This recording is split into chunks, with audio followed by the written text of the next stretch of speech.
Yan mga idol, kapag ganito na yung itsura ng ating clutch basket. Yan, yung ating clutch housing. Kadalasan nagiging cause ng sliding or mahirap kumambyo.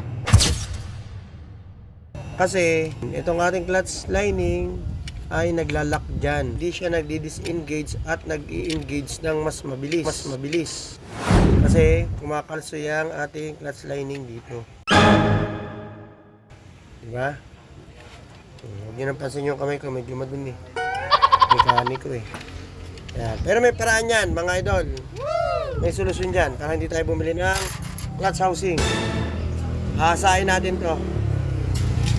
Yan, hahasain yan, para hindi na tayo bumili ng bago. Pagka nakailang hasa na, lumuwag na ng gusto yung ating clutch lining, saka na lang tayo magpalit. Kasi napakamahal ng clutch housing, mga idol.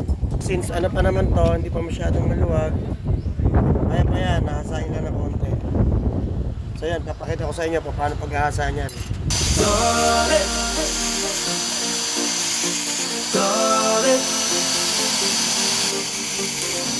MC Park, kesang sigurado, dito ka na. Sukat natin yung lining yan. Smooth na siya, gagalaw.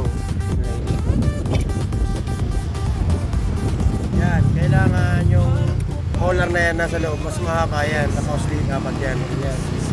Naka-osli siya ng konti sa clutch housing. Tapos pag pinasok mo to, yung washer na to, kailangan i-travel yung gitna, yung shafting. Tapos ito, yan, okay na yung tinabas kanina. So, ito yung lining. Smooth na siya gumagalaw dyan. Hindi na siya nag-i-stock up. Kasi wala nang kanal. Ha? Ganyan dapat.